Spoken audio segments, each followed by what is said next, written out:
ఒక రాజు ఉండేవాడు. ఆయనకు సెక్సీ కూతురుండేది. ఆవిడే యువరాణి. ఒకరోజు ఆవిడ నదిలో స్నానం చేస్తూ ఉంటే ఒక కోతి వచ్చింది. యువరాణిని వెక్కిరించింది. దాంతో యువరాణికి కోపం వచ్చి కోతి మీద నీళ్లు చల్లింది. బదులుకి కోతి నీళ్లు చల్లి ఏమందంటే దాంతో యువరాణి అప్సెట్ అయింది.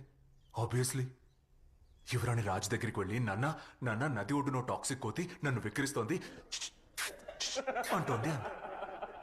రాజు కోపం వచ్చి మంత్రిని పిలిచి వాట్ ద ఫక్, ఓ కోతి నా కూతురి అంటుంది, వెళ్ళి దాని సంగతి చూడు అన్నాడు. వెంటనే ఆ మంత్రి వెళ్ళి ఆ కోతితో అరే యార్ నువ్వేం చేస్తున్నావు, నువ్వు చేసిన పనికి దర్బార్ మొత్తం దడదళ్లాడిందంటే అప్పుడు ఆ కోతి అరే యార్ నువ్వేం చేస్తున్నావు, నువ్వు చేసిన పనికి దర్బార్ మొత్తం దడదళ్లాడిందంది. ఆ మంత్రి ఏం చెప్పినా చేసినా ఆ కోతి రిపీట్ చేసుకుంటూ వచ్చింది. మంత్రి పిచ్చ కన్ఫ్యూజ్ అయిపోయాడు. ఆలోచించగా ఐడియా. అప్పుడు 2 కత్తులు తెప్పించాడు. ఒకటి నిజమైంది, ఇంకోటి నకిలీది. నకిలీ తన దగ్గర ఉంచుకొని నిజమైన కత్తిని కోతికి సిరేశాడు. అప్పుడు ఆ నకిలీ కత్తితో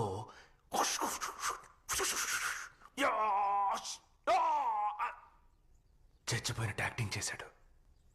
అది చూసిన ఆ కోతి ఆ నిజమైన కత్తిని తీసుకొని